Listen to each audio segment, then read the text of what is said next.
Hai, Assalamualaikum. Saya Intan Nunakuya binti Khairul-Nizam, 06 DKA 18F1054 dari kos kejuruteraan awam. Okey, saya dan kawan saya ingin membentangkan tentang projek akhir semester kami, iaitu kegunaan biji kelo dan juga daun ketapang dalam merawat air sisa cucian kenderaan yang terletak di Sunggala Port Dickson Negeri Sembilan. Assalamualaikum dan selamat sejahtera. Nama saya Nadia Natasha binti Hasbuah. Nombor pendaftaran saya 06 DKA 18F1052. Saya mengambil kursus Diploma Kejuruteraan Awam di Politeknik Port Dickson. Latar belakang penyelidikan.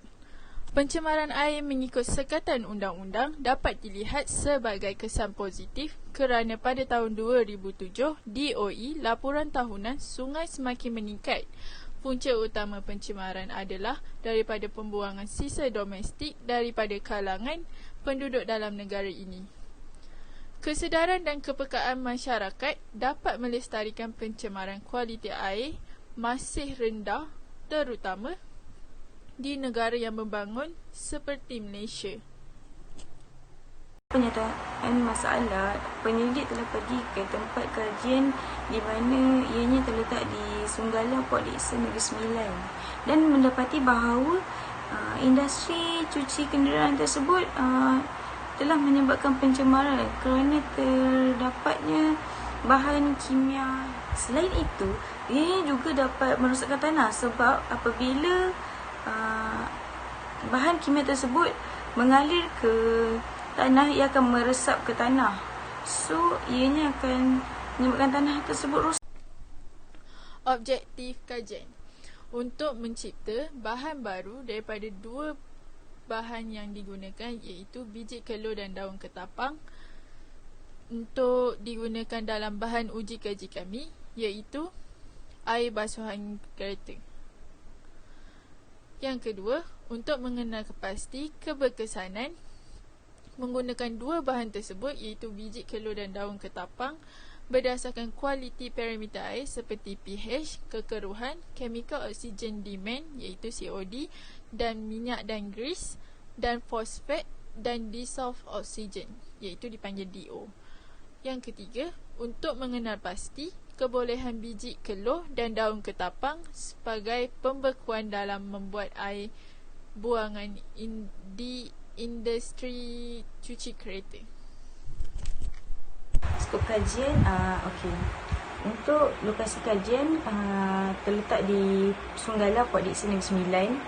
Okey, responden yang dipilih oleh penyelidik adalah pekerja dan juga pelanggan yang hadir ke tempat cuci kereta tersebut lah.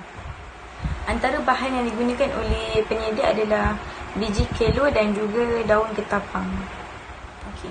Antara parameter yang akan diambil oleh penyelidik untuk dijadikan uji kaji nanti adalah yang pertama turbidity, kedua pH, ketiga COD, keempat DO, kelima fosfat dan juga terakhir sekali yang keenam adalah oil and grease. Seterusnya, kita sama dengan kepentingan pembelajaran, iaitu jimat perbelanjaan dan bahan organik yang mesra alam boleh menyelamatkan alam sekitar dan boleh menggantikan penyelesaian pemulihan yang berbahaya.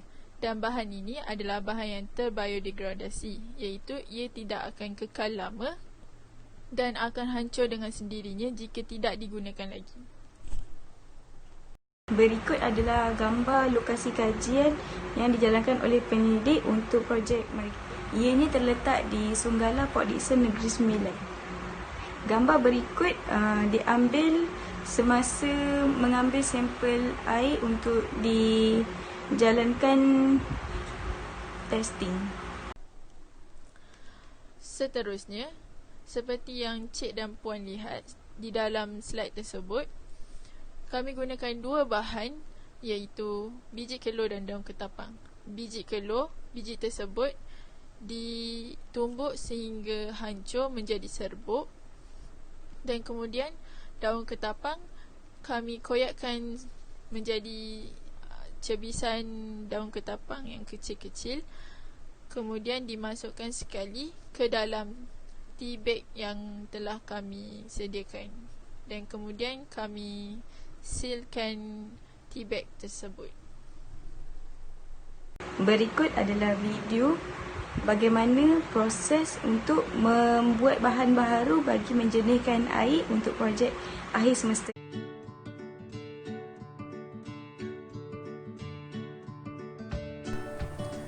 Mula-mula, ambil 30 biji kelor yang telah dikupas dengan menggunakan lesung batu, tumbuk sehingga hancur dan menjadi serbuk.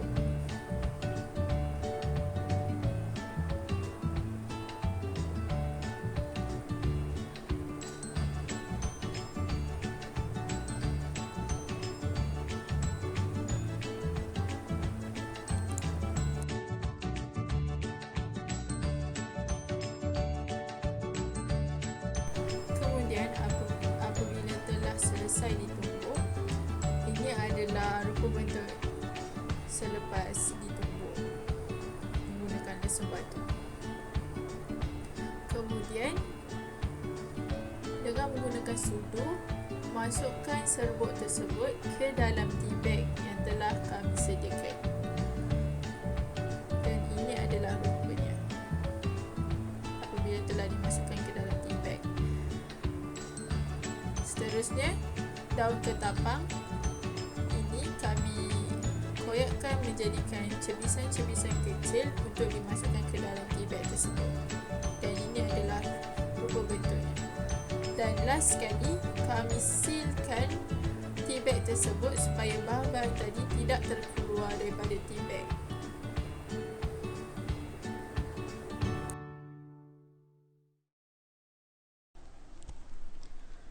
Ini adalah gambar raja yang telah kami ambil sebelum dan selepas.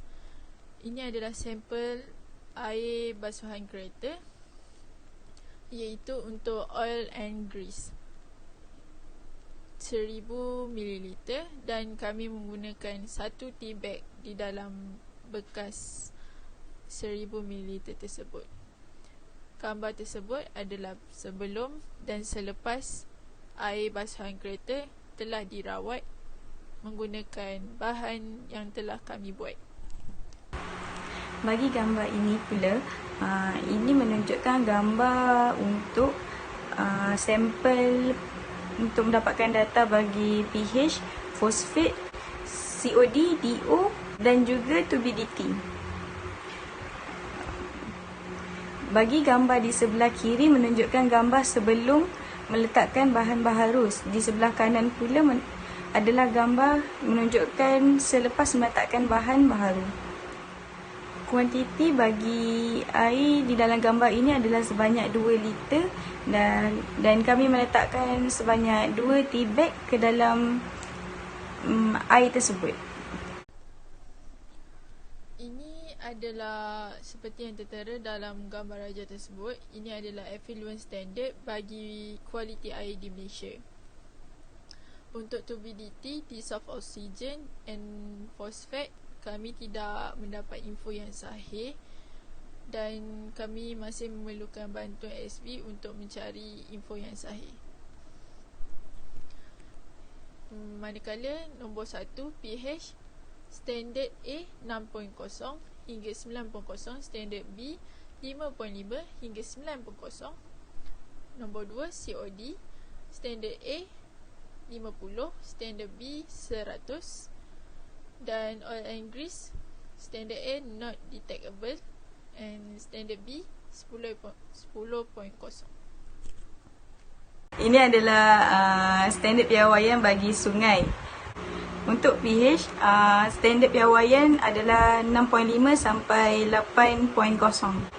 Bagi COD pula lebih daripada 100. Turbidity adalah kurang daripada 1. Okey, bagi DO pula adalah 6 standard piawaian dia. Oil and grease adalah 0.4 dan fosfat adalah 250. Ini adalah result air basuhan kereta sebelum dirawat. Untuk yang pertama, pH menggunakan kaedah APHA 4500 hash, iaitu resultnya ialah 7.21. Dan nombor 2 COD menggunakan kaedah APHA 5220D. Result untuk COD 169. Yang ketiga turbidity menggunakan kaedah MN test 906. Resultnya ialah 459.2.